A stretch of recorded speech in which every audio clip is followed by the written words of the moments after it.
Anthony Rourke wasn't just any ex-con. He was the mastermind who turned Britain's railway network into an untraceable highway for cocaine, moving tons of drugs from London to Glasgow without leaving a trace. But when a routine passenger train derailed with 10 kilograms of cocaine on board, his perfect system began to crumble, triggering a deadly chain reaction that would expose secrets, betrayals, and a syndicate falling apart from within. In 2016, after 7 years behind bars at Pentonville Prison, Anthony Rourke stepped back into the world a different man. He had entered prison as a hot-headed career criminal, with a string of robberies behind him, someone known more for brute force than brains. But prison had changed him, not softened him, but sharpened him. With nothing but time and silence, Rourke turned his obsession inward. While other inmates passed the years gambling or getting into fights, Rourke spent hours in the library, poring over logistics books, railway maps, old transport reports, and newspapers. He wasn't reading for entertainment, he was studying. What caught his attention early on was how overlooked the British railway network had become.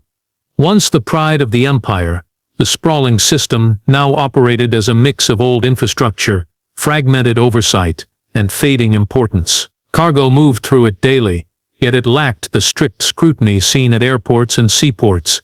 To Rourke, that smelled like opportunity.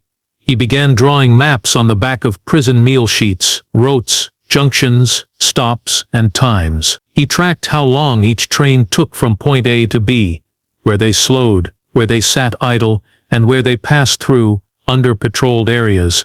While others served time, Rourke was designing something big. By the time he left prison, Rourke wasn't just an ex-con. He was an architect of an invisible empire. He understood that in the criminal world, power didn't come from violence alone, it came from movement. The ability to shift high-value goods without detection, to operate in plain sight, to make the illegal look mundane. And there was no better cover than the British railway system, massive, outdated, and largely ignored. No one was checking under the floors of service compartments. No one was watching the late-night shifts at regional depots. Rourke's plan wasn't to smuggle drugs himself or handle them directly. That was amateur work. He wanted to build a network, so airtight, so decentralized, that no one even needed to meet. Just instructions, coordinates, and a train schedule. His time in prison gave him two things: silence to think, and rage to act. He was ready, and Britain's railways were wide open. Anthony Rourke knew that a good idea wasn't enough. He needed structure, control, and above all, secrecy. After months of scouting and quiet planning, he began assembling what he called the foundation line, a network of routes, people, and drop points that would form the backbone of his operation. But Rourke wasn't building a gang in the traditional sense. He had learned from his time inside that loyalty was fragile and fear was temporary. Instead, he focused on roles, not relationships. Every person had one job, limited knowledge, and no connection to the bigger picture. The key to his system was the railway itself. The trains, the depots, the timetables. They became his blueprint. He studied cargo manifests and learned how cleaning crews and maintenance staff moved through stations. He bribed low-level workers, often ex-cons like himself, who understood the value of silence. Using fake employment agencies and forged credentials, he placed trusted people in just the right places. One in a Glasgow depot, another in a signal box near Birmingham, a third at a rail cleaning firm in East London. Each person believed they were part of a small-time operation. None of them knew how far the lines stretched. The drugs were never stored for long. They were dropped, moved, and retrieved within hours, often inside hollowed-out tools or service containers that passed for rail equipment. Rourke's innovation was in the timing. Every package was assigned to a specific train, identified not by its public route, but by internal codes found on depot schedules. He avoided major stations, opting for quieter regional stops where security was thin and shifts changed often. Deliveries were coordinated using prepaid phones and encrypted USB sticks. Messages were dropped in hidden compartments or passed through dead-letter drops disguised as lost-and-found lockers. There were no central meetings, no gang signs, no photo. Everything operated on layers of trustless design, fail-safes, backups, and rotating roles. If one part went down, the others kept moving. The foundation line wasn't just about trafficking cocaine, it was about removing risk by removing human error. Rourke had taken the chaos of the drug trade and replaced it with cold, mechanical precision. It was quiet. It was fast. And for now, it was invisible.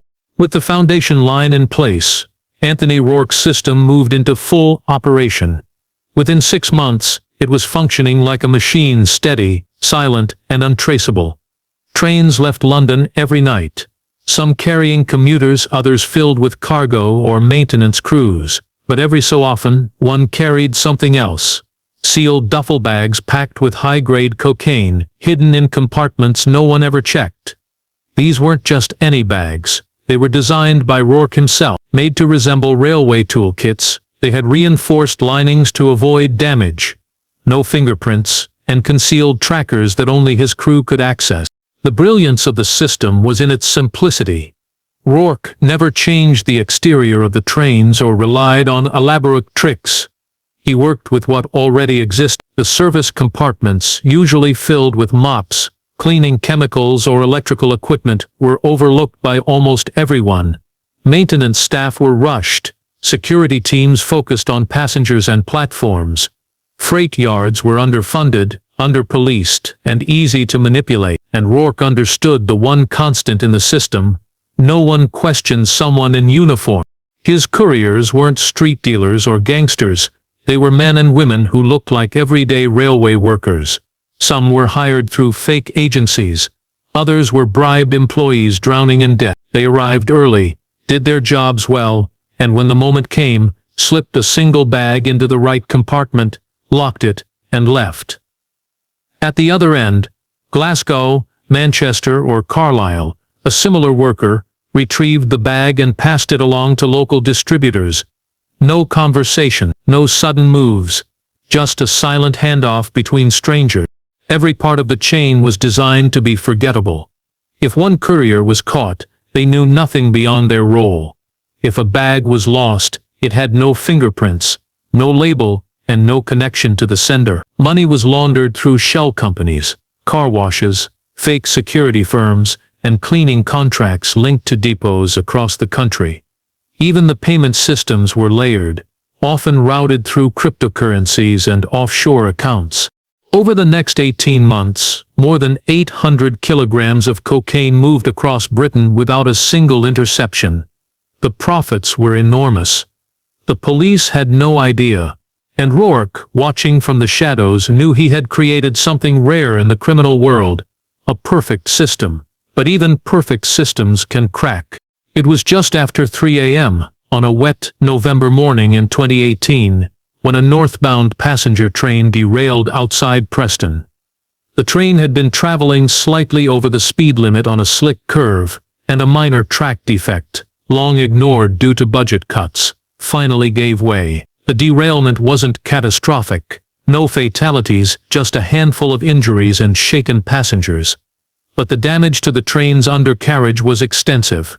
Emergency crews responded quickly, and railway engineers were dispatched to inspect the wreckage. What they discovered would unravel a secret stretching from London to Glasgow.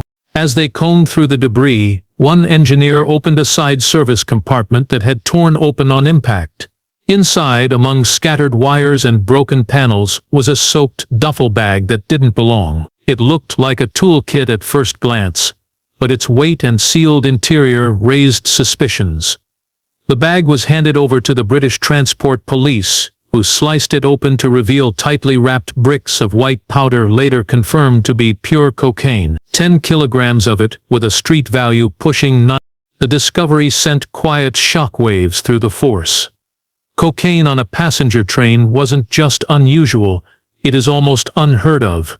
Investigators assumed it was a one-off smuggling attempt. Maybe a desperate mule trying to hide cargo during travel. But nothing about it added up. The compartment was sealed from the outside. The bag had no fingerprints, no personal items, and most confusing of all, It matched no luggage or staff manifest. Digging deeper, police began tracing the train's route backward. It had originated in East London, passed through 3 major cities, and stopped at multiple depots along the way. Security footage showed nothing suspicious. No one acting nervously.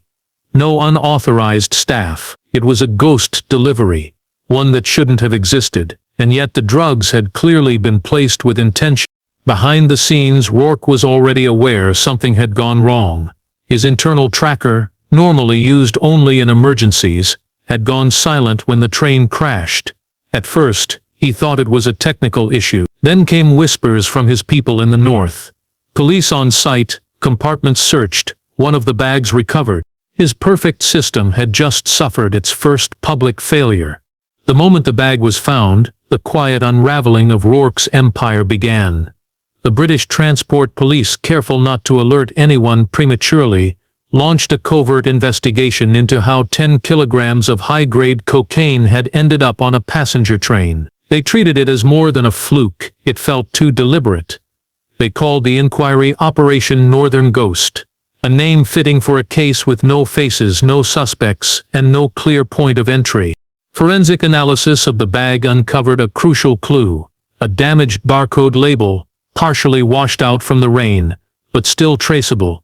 It didn't match anything in the National Rail database, but one determined analyst linked it to a disused shipping depot in East Ham, East London. The depot had supposedly closed 3 years earlier, yet recent activity showed utility bills still being paid and cleaning contracts renewed. It was enough to raise alarms. When investigators visited the site, it looked abandoned, rusting fences, empty offices, dust-covered floors. But inside a locked storage unit, they found cleaning uniforms, rail maintenance ID badges, empty duffel bags identical to the one found on the train, and an encrypted laptop. The signs were clear.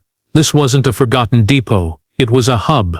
Rourke, watching everything from a distance, knew it was only a matter of time before someone inside his network panicked. And he was right. Within days, 2 couriers assigned to the East Ham route vanished. One was found dead in a torched garage in Cardiff. The other, Louise March, tried to flee to Spain using a fake passport, but was caught at Dover by border agents trained to look for nervous travelers. Under pressure and facing decades behind bars, March revealed part of the system. How the couriers operated, how instructions were delivered, and how duffel bags moved from East Ham onto trains under the guise of scheduled cleaning. But her most damaging admission was a name, Malik Dar, also known as Keys. He wasn't just a handler, he was Rourke's second-in-command, responsible for coordinating drop-offs across the Midlands and rerouting shipments when risks emerged. But Malik had his own ambitions, and quietly, he'd been feeding information to a rival crew based in Birmingham, hoping to start his own operation using Rourke's blueprint. Now, the Syndicate wasn't just compromised. It was bleeding from the inside. The moment Malik Dar's name entered the investigation, the tone shifted. He wasn't just another courier or a disposable cog. He was deeply embedded in the system. Rourke had trusted him with access to train schedules, depot codes, and distribution routes. Malik knew where the bags were packed, when they were moved, and who moved them. But while Rourke had built his empire on silence and structure, Malik saw something else: opportunity. For months, Malik had been quietly approaching rival gangs, offering them access to parts of the railway network in exchange for protection, cash, and power.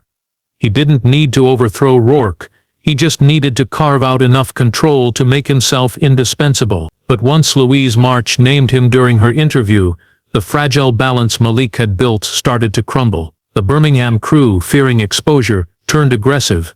Money vanished. Drugs went missing. And 2 of Malik's closest associates were found dead within a week.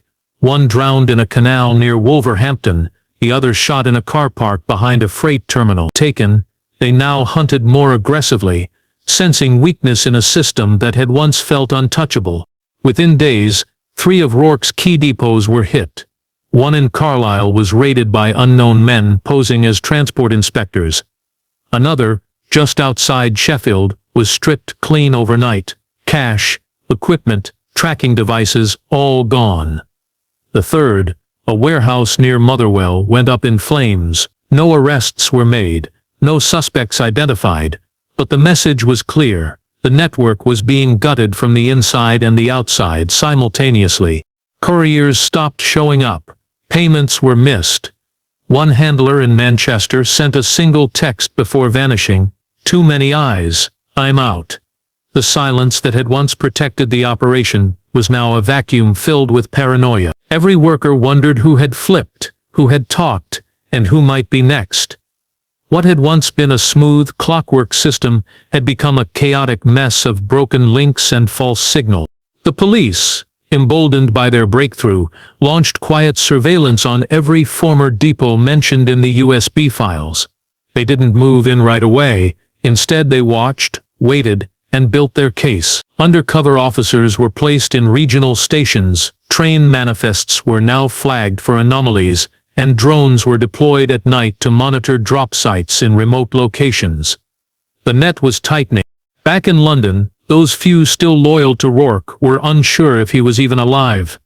He hadn't been seen in person since the derailment. No messages, no orders. Some believed he'd been killed by the Birmingham crew. Others thought he'd gone underground, watching it all burn from a safe distance. The truth was more complicated. Rourke had seen the collapse coming, not all at once, but in fragments, trust eroding, routes being hijacked, names appearing in places they never should have. The empire he'd built through silence was now crumbling under the weight of noise.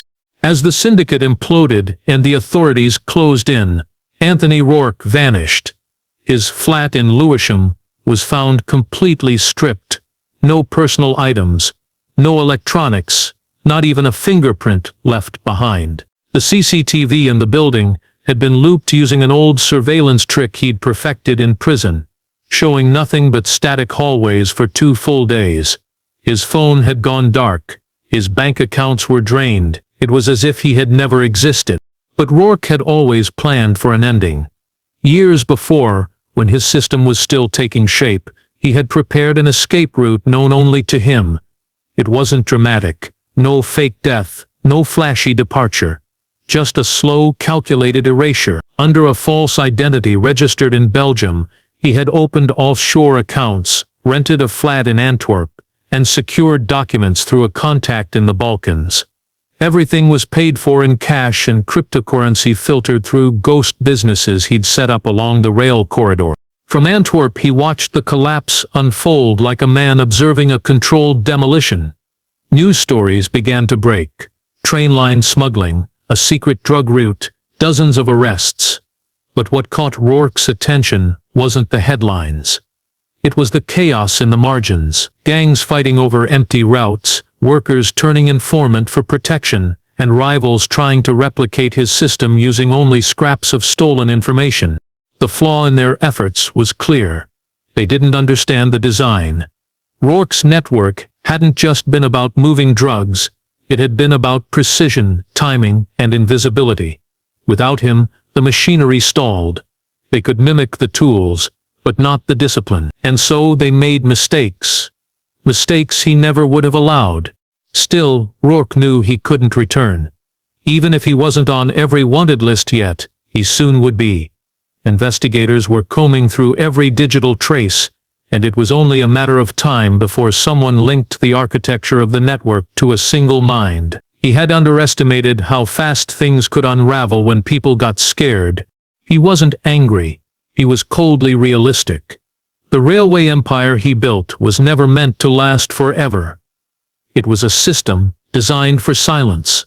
But now, with names in courtrooms and faces on the news, silence had become impossible. The fallout from the collapse was swift and brutal. The police arrests alone numbered in the dozens, spanning from small-time couriers to mid-level coordinators. Most of these individuals had been recruited through Rourke's careful layers of anonymity.